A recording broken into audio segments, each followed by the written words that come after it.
David. Thank you, Pia, and thank you to the Oxford Interfaith Forum for sponsoring this conversation. It's really exciting to be able to talk about this book that I've edited with you all. I was talking with Fiona and Arthur and Nick before we began about how this is a book that came from conversation. It's the sort of first germ of it was at a small symposium that I think happened about 5 years ago now. And I remember that event as being extraordinarily collaborative. It was a really great experience of people thinking together about questions that I think are often flattened around atheism and non-religion. And so it was great then to have a group of people who were thinking about atheism in relation to religious and political traditions in really creative ways. And so partly because the book, I think, sort of captures that energy of conversation, it's really exciting to have the chance to have a conversation about it now. And I'm really grateful to see a lot of friends, old friends among the audience, but also future friends. So thank you all for coming. So in terms of the format of the session, we have 3 panelists. Nick Adams is professor of philosophical theology at the Department of Theology and Religion at the University of Birmingham. Fiona Ellis is a professor in the Center for Inclusive Humanities in the School of Arts, Humanities, and Social Sciences at the University of Roehampton. Arthur Bradley is professor in the English and Creative Writing Department at the University of Lancaster. They'll each speak about the book, reflect on the questions that it raises, and open some questions for us to think about together for about 5 minutes each. And then we have some time for discussion amongst the 4 of us, including also, I see a couple of the authors that are included in the collection are here. I see Susanna and George, and a couple others might join. So I'll ask them as well if they want to chime in at that point, offer reflections and responses. And then we should have a good long time for discussion, including all of you. So please note themes and questions that you'd like to follow up, and we'll have plenty of time to explore them together. So thanks again for coming. And I think Nick Adams will start us off. Thanks, Nick. Great. Well, good evening, good morning, good afternoon. It's the joy of Zoom meetings. We can be all over the time spectrum. We've been asked by David quite wisely to keep our remarks as brief as possible. So I will do that. And by way of doing that, I will also try and avoid the usual sin of events like this, which is, well, what I think is this, because you're quite probably not interested in what I think about atheism, but how this book, with its extraordinarily interesting varied authorships, tackles a set of problems. So to judge from the excellent introductory essay that David Newheiser has offered, the story of atheism addressed here is in part the story of a relation between history and classification. There's a lot of classificatory work in this volume. Atheism is often presented as a matter of belief, as if belief and practice are 2 different things. And then because they're 2 different things, you can wonder about the relationship between them. And once one's happy with that kind of false division, you can present religion as a matter of believing certain things and atheism as a matter of not believing or even denying those certain things. One can imagine that atheism and religion are 2 different things, and so now can wonder about the relationship between them. And there are related pairs that develop in history, of course, faith and reason, science and religion. The same logics play out. Once they're separated, one can wonder how they're related. So the obvious question addressed in this volume with great skill across a range of topics is, well, why separate them? The 2 pairs I just identified, belief and practice, religion and atheism, are of course related, as David suggests, although he's a good deal politer than I might be. David says in his typically probing but kind way that perhaps religion is not just a matter of belief. And if that's so, then perhaps atheism is not just a matter of negative cognitive commitments.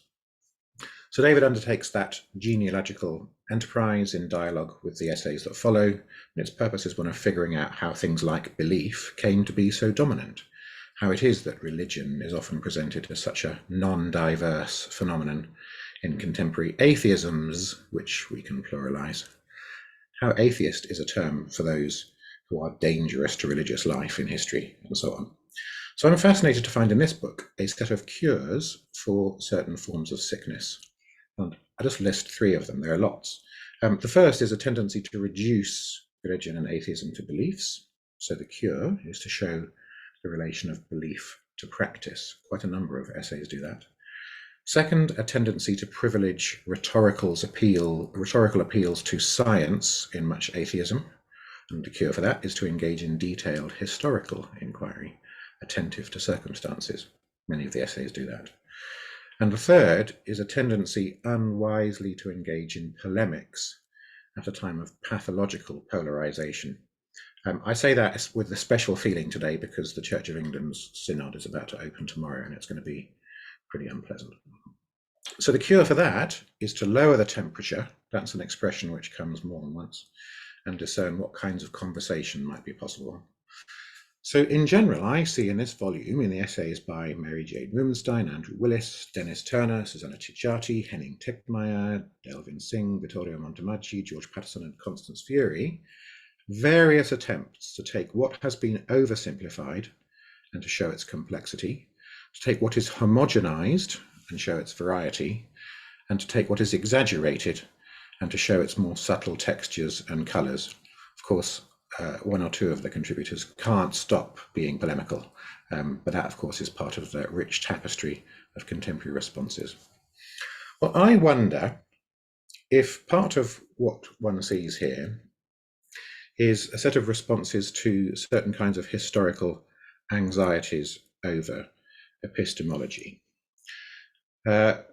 Atheism is clearly something, and it's laid out very beautifully in many of the essays, something which arises from within the Christian tradition. It's not an alien imposition, it's a set of developments from within it. But caused by what? Presumably, first, the rise of the natural sciences at the end of the 18th century, especially those we now call physics and biology. So philosophers start to wonder if maybe the natural sciences are a model for truth. And if that's the case, then what truth is there going to be in Christian doctrine? But second, in relation to it, there's the rise of history and historical thinking, the rise of categories like contingency, for example. Hume, Lessing, Hamann, Herder, Hegel, all emblematic figures who ask, if this is the model for truth, what truth is there in Scripture? Which, of course, has now magically itself become a historical source. So these are all anxieties over epistemology. Philosophy arguably becomes obsessed with epistemology after that point, but of course philosophy fails to deliver. If two philosophers meet each other and agree with each other, I think they regard it as a thorough failure in conversation. So in the 20th century, the rise of epistemologies concerned not with knowing, but with doing, Heidegger, Frankfurt School, Hannah Arendt, and so forth, are an interesting response, and then shadowed in theology by the rise of dialectical theology, neo-scholasticism, nouvelle theology. So if the story of 20th century theology is in some ways the story of avoiding the abyss of epistemology, the failure to deliver reliable knowledge, that makes possible various kinds of atheism of a new kind, because the theological accounts, no longer concerned with epistemology, now seem evasive of questions of truth. So in this volume, the task of engaging atheism becomes just as much a question of addressing what you might call epistemological anxieties, especially around models of truth that privilege science or history. It seems to me that the current passion for science-engaged theology is part of that syndrome on the side of science, trying to find a model for truth there, and just as much maybe the pursuit of the historical Jesus, although on the side of history. So my challenge to some of the authors of the volume who are trying to do this diagnostic curative work would be something like, can you lower the temperature of debate? Can you avoid the polemics without addressing in quite a head-on way the anxieties which give rise to those polemics? In other words, can you lower the temperature of discussion if you're not able to enable some kind of relief for those who have really intense epistemological anxieties? I enjoyed this book very much. Very grateful to David for editing it. It's very generative for all kinds of lines of discussion that are historically informed. And it's a pleasure to show some appreciation for various authors. Thank you. Thank you, Nick. It was beautifully done, as always. So next we'll go to Arthur Bradley, who is, as I said, professor in the Department of English and Creative Writing at Lancaster. Arthur. Thanks very much, David, both for the book and for organizing this event. And it's really nice to be here. Like Nick, I've just got a sort of short response, which will cover some of the same ground. Can you hear me all right? Can people hear me okay? Yes. Okay, great. In what's probably the single most famous variety of atheism in modern philosophy, Nietzsche tells a story of a madman who goes into the market square seeking God, only to be ridiculed by the people. And he then concludes, God is dead, and we have killed him, you and I. To reread this famous scene from The Gay Science today, what's still so interesting about it is that the people the madman is talking to are clearly not believers in God at all, but atheists. In fact, they're performing that very popular form of worship called shopping. For Nietzsche, in other words, this allegory concerns a certain unforgivable failure, not of religious believers, but of disbelievers who, if I can borrow a phrase, know not what they do. So why is it that the atheists are the ones who need to be told that God doesn't exist? Is atheism simply the absence of belief? Or might it be a seamless transposition of a kind of free-floating belief or credit from one deity to another, as in the case of something like Auguste Comte's Religion of Man? Is it possible to not believe in God at all, but still, in practical or religious or existential terms, live out a certain kind of religious life? In order to answer these questions and many others, I think David Newheiser has assembled a great set of contributors in this book, a kind of Avengers of atheism, if you like. And rather than singling out any one essay, I want, in the spirit of Nietzsche's madman, to just make a few random outbursts to the company as a whole. Three outbursts, if you like. Firstly, I think Nietzsche's parable and David's book inevitably raises the old question about what exactly atheism is. What do we mean by that term? Is it a form of non-belief? Is it a new or different form of belief? Or is it perhaps neither a belief nor a non-belief, but a kind of practice, a way of life?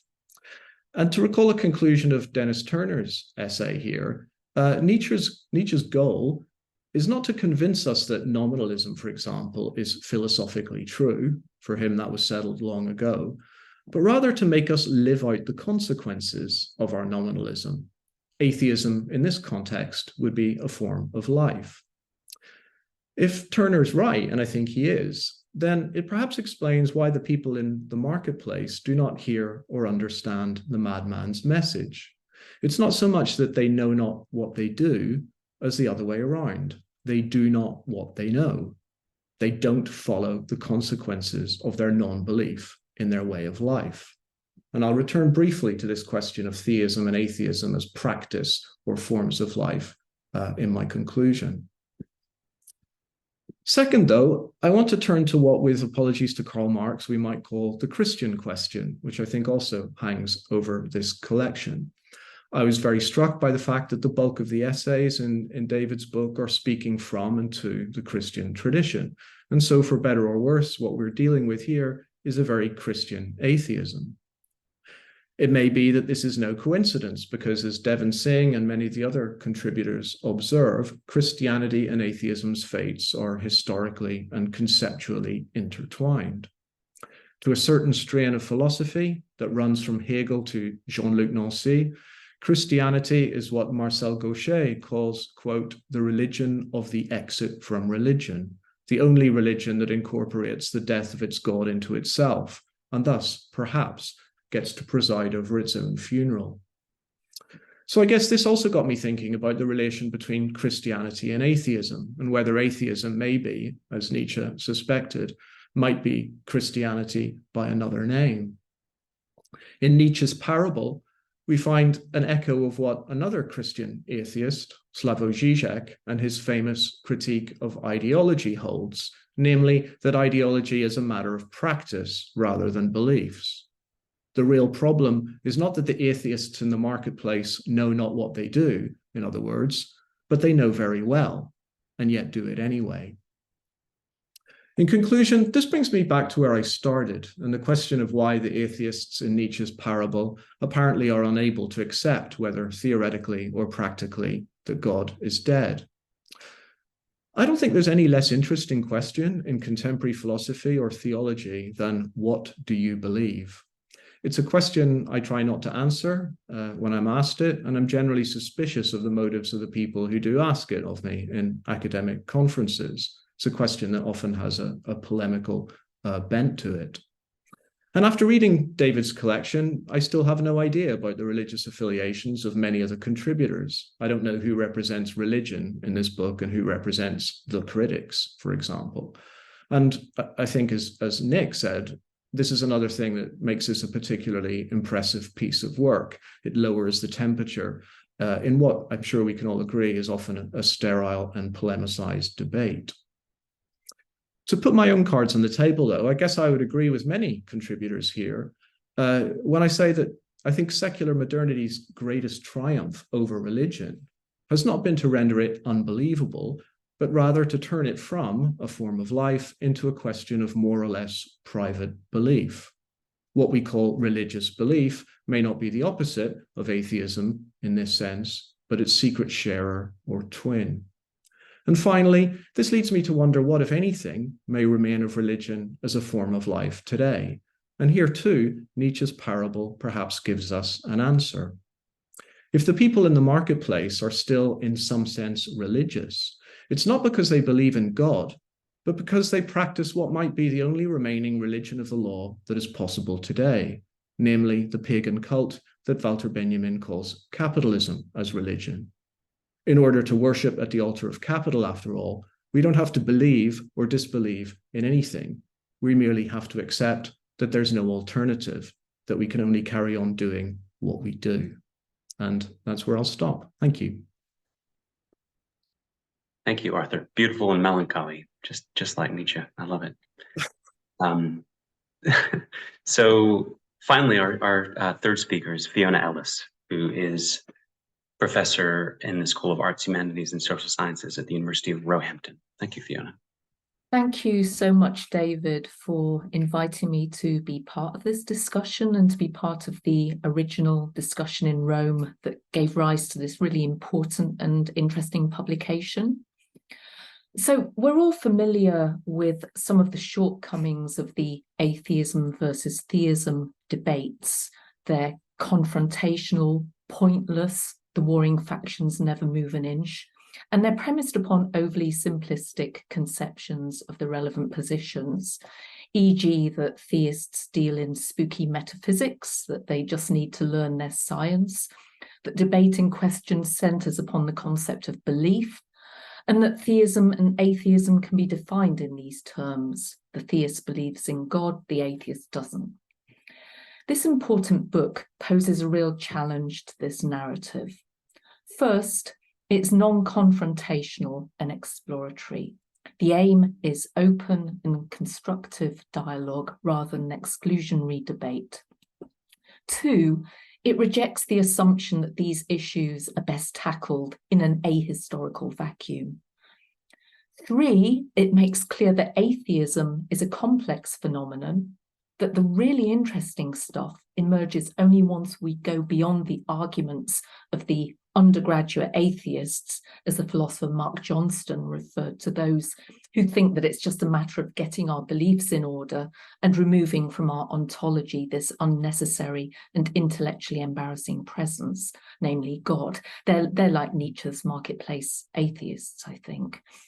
And four, this book challenges the assumption that theism and atheism are to be comprehended without remainder in terms of belief, encouraging us to appreciate the significance of affect and practice, And now, at last, there are concurrent themes in recent philosophy of religion and theology.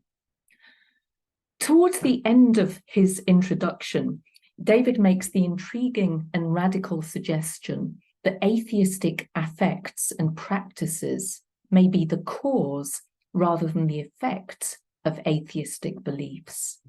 That is a typically profound statement, and one that I could spend the next month thinking about. And hopefully in the course of this discussion, we can get David to talk a bit more about that really interesting and pretty deep claim. And it's on that note that I'm going to finish my discussion. Thanks very much, David, for allowing me to be part of this.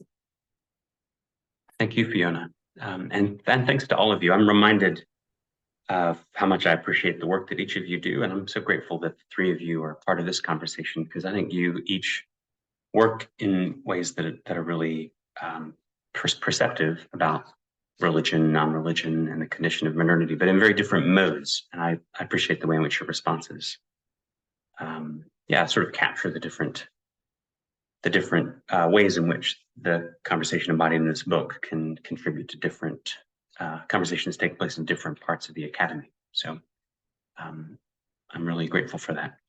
I have lots of thoughts in response to the questions that you've raised, but to begin, I thought I would ask if the contributors to the collection, a couple of which are here, have anything they want to add in reflection in response to the questions that Fiona, Arthur, and Nick have raised. Susanna, do you want to say something, or George? You don't have to, but say hi anyway. Hi, I'm willing to say a few words. Please, Susanna. Yeah, thanks. Yeah, wonderful 3 presentations and very pithy. So I'm just thinking on the hoof here, but I'm wondering about thinking together the emphasis on polemic and confrontation in both Nick's and Fiona's short papers, and putting that together with this kind of new enemy that emerges, the pagan cult of capitalism, in Arthur's remarks, and whether one way of lowering the temperature might be to find a different common enemy. Now, it's an enemy with a slight difference, because this is not a person or a group, but a system. And it's a way of thinking quite differently about the problem of evil, I suppose. If it's something which is diffuse and not locatable in any particular agency, then we have a different kind of thing that needs repairing. And I'm wondering if rethinking about what the nature of the problems are that we face might help form different kind of alliances between different kinds of atheists, different kind of religionists, and so on, and help to break down some of these binaries that Nick so helpfully pointed to, which interestingly came up in both other papers. And I was wondering if one could track to what extent they were coming up in order to be undermined, or to what extent they still live on insofar as we keep on invoking them, if that makes sense. So I'm wondering if to push further with that undermining of these binaries, we might think about new alliances in the confrontation of new sorts of enemies, where we can really find something common to combat, if that's still not too aggressive a way of responding. So thank you very much. No, I really appreciate that intervention, Susanna, because it is the case that, as you said, Fiona and Nick, they both point to the sort of main axis around which the conversation in the book is organized, which is to say, there's this discussion around atheism and non-religion. Most of it's pretty flat, stereotyped, and the book tries to do something more interesting. But I think both Fiona and Nick, in the background, there's this question which Nick posed quite directly about what are the actual anxieties that give rise to the problem to which the book responds? Where does that come from? What are the sort of deeper issues? And I feel like Arthur points to one set of issues that I think a lot of people feel the weight of. I feel the weight of it around capitalism and the way that it forms people almost before they begin to consciously form thoughts or beliefs that they can identify. I wonder if Fiona, please, I was going to invite you to reflect in response to Susanna, please. Yeah, thanks. I thought that what Susanna said was really interesting, and it made me think back to the point, I think it was Nick that made it a bit earlier, about thinking about epistemology, the role of epistemology in all of this. And I think Nick mentioned Heidegger. And it just reminded me of something that Heidegger says that has always struck me as being really important, which is that, we come along as philosophers and assume that we know what the real deep philosophical questions are, like, for example, that philosophy is mostly a matter of epistemology and metaphysics, and we can figure out what the world is, and we can try to justify our claims to knowledge. But then he says, you know, maybe these are not the right questions, and that we are tackling a variety of problems that, you know, have been bequeathed to us by the tradition, but we need to get to a vantage point where we start to question the questions that we're asking and the problems that we're working with. And I think Susanna's right. I mean, if you were suggesting this, Susanna, that one of the great things about your book, David, is that you are wanting to get us to rethink our understanding of what the central problems and issues and questions are in this context. And I think that's a really valuable thing to be doing. And it does open up some really interesting avenues of inquiry once you move in that direction.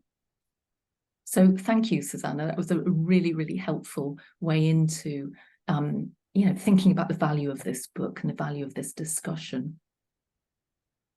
Thanks, Fiona. Arthur, Nick, George, do you have thoughts? Please, Arthur. Yeah, sorry, I was trying to figure out how to raise my hand virtually, but I saw your hand. Raise my actual hand instead. Yeah, I mean, I guess the question of lowering the temperature is a really interesting one, because obviously we're all in favor of it, because it makes for better debate. But, you know, if you lower the temperature too much, we all die. You know, and there's got to be a certain amount of temperature in this debate. And I guess I was reminded of, I mean, there's a quote from, you know, Wittgenstein says somewhere that, you know, no one will ever be convinced, you know, you'll never be able to convince someone who believes in God that God doesn't exist because you've managed to disprove, I don't know, the ontological argument or the cosmological argument, because no one ever actually started believing in God because they were convinced by the ontological argument or the cosmological argument. Okay, so these questions of belief carry with them existential charges and registers and baggage. They, you know, they're not just questions of belief. You know, they're commitments, ontological commitments, expressions of anxiety, and so on. So I guess my worry is, whilst I'm all in favor, as I said, of lowering the temperature, we can't just turn this into a kind of bloodless ballet of theists and atheists arguing over questions of belief. I think, I mean, that would be taking that ontological dimension out of it.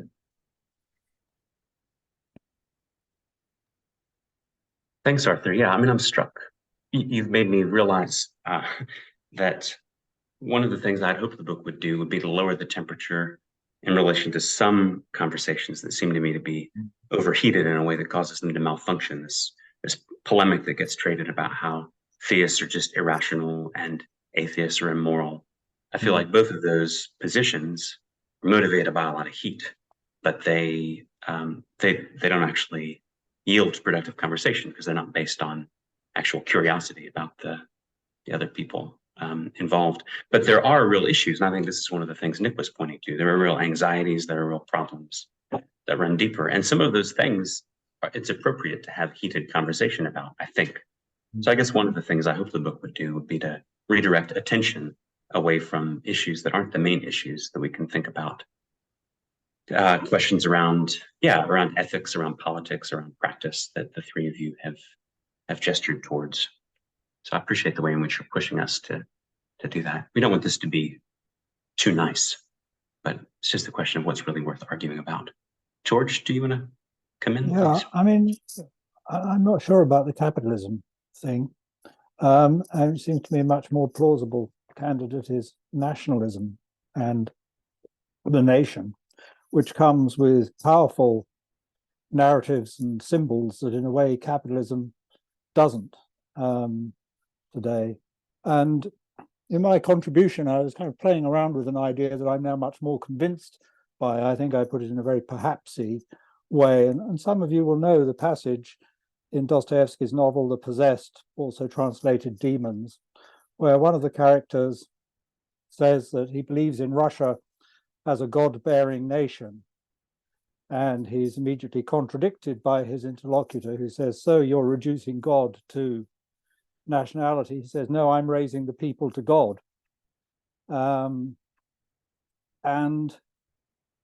this has often been taken, you'll often find in secondary literature that this is assumed to be Dostoevsky's view, and that this character is a mouthpiece for Dostoevsky. I mean, I'm more and more convinced that if you read the text, that this just doesn't make sense in terms of the text as literature, that Dostoevsky is putting in lots of signposts to say that actually this too is a form of atheism, lifting the nation to God, that this is not a form of belief, it's a form of atheism.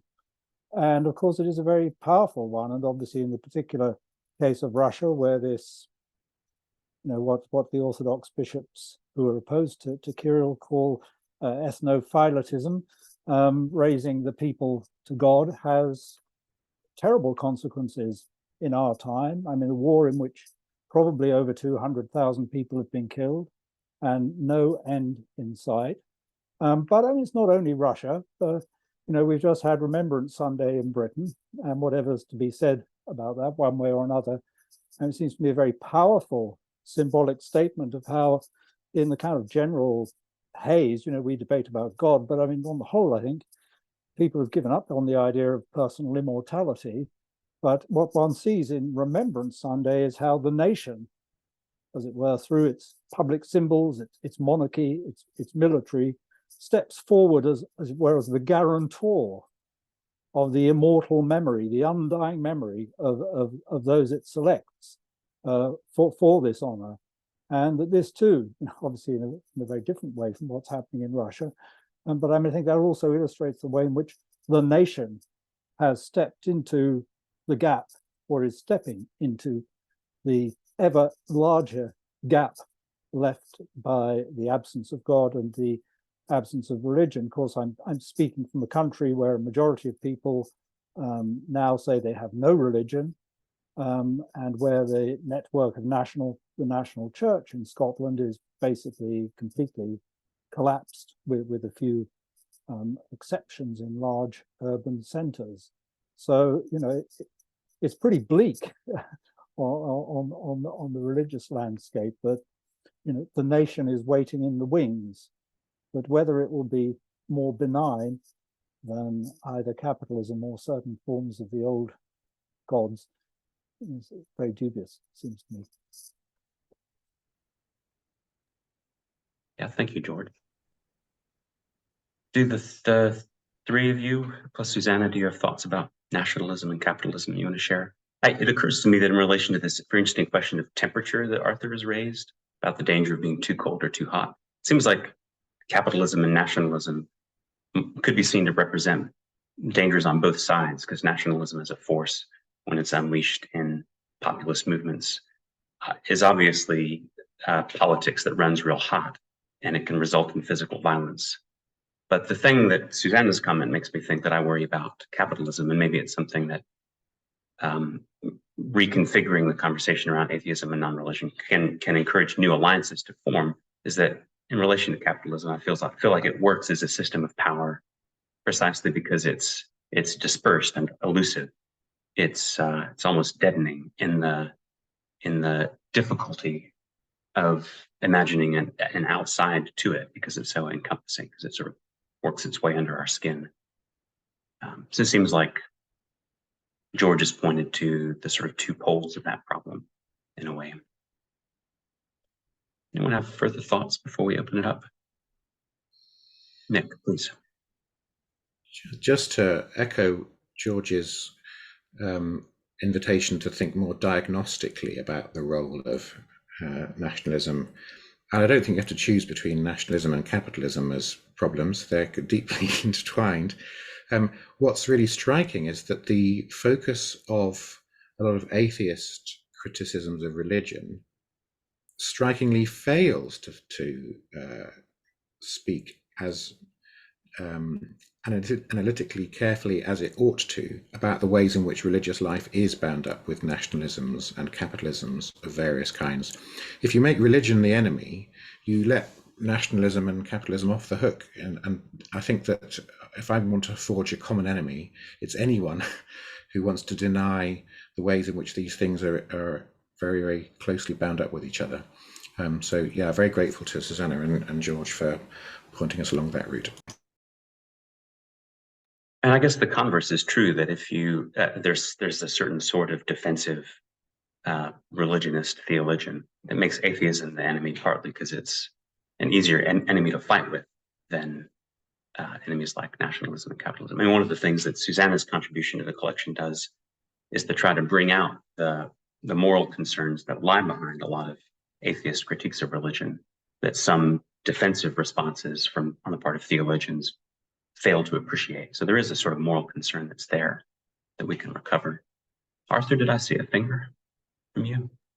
Yeah, it was a finger. Yeah. Yeah, I mean, I agree with what George and Nick said. I mean, I guess the difference between the religion of nationalism and the religion of capitalism, at least as I see it, would be that you don't actually have to believe in anything to practice the religion of capitalism. You know, in that sense, it's a pure religion of the law with no belief system at all. You simply have to obey. You simply have to believe if it's a belief that there's no alternative to being part of it. I mean, I don't know many people who believe now that capitalism is going to make them better, happier, wealthier, and so on. But you still have no alternative but to pay your rent, you know, buy your house, and so on. And I think that's the kind of Benjaminian point in a way, is that it's and that's what I think he means when he talks about it as this kind of pagan cult. Yeah, so that would be the difference for me, is that if you believe in the nation, you're still believing in something, whatever that may be. It could be a completely empty signifier, but I don't think you don't even have to believe in the signifier of capitalism to worship. Yeah, that's really helpful. Maybe we should open it up for questions and comments from others. So we have about 20 minutes left, and yeah, we'd welcome thoughts, responses, questions from any of you. Thank you, Fiona. I'll just offer a brief word of thanks because we've come to time. I think the questions that Alexander and Mark have raised, I think, point me back to something that's been, I guess, heavy on my heart over the last few years, which is that there are lots of problems in the world. There's a lot of insecurity that for a lot of people is quite physical, palpable. People are suffering in lots of the world. But also the world is changing in ways that are terrifying. I'm also in the United States at the moment, and I worry about the politics here and elsewhere. I worry about the kind of holy war, whether it's for or against nationalism or capitalism or whatever it is. I think Mark is right to worry about the danger of a crusade, whatever its object is. But I guess to say something really briefly about Alexander's question, one of the things that motivated this book is the sense that people who seem to hold incompatible beliefs, atheists and theists, for instance, actually have a lot to learn from each other, and that it's a conversation, staging a conversation that actually gets past the abstractions that we might begin with, can help us to think together more deeply about the problems that we face, which are really considerable. And those conversations are difficult. And as Nick has said, they need to take place at a level of attention to fine-grained detail. They have to be quite specific and concrete, tactical on occasion. But one of the reasons I thought the book was worth putting it into the world is that I think it stages a conversation that's pretty extraordinary of this kind. And I think in a way we've done it again. So I'm really grateful to Fiona and Arthur and Nick for their contributions. It was a really rich conversation for me. And thanks to all of you for coming. I'll put a link to the book again in the chat. And I hope you all enjoy it. And thank you, Thea. Thank you very much, David. That was fantastic panel. Thank you for organizing, and thank you everyone for joining us. You will receive information about our next coming events for next week. Thank you, and have a nice day, a nice evening. Many thanks.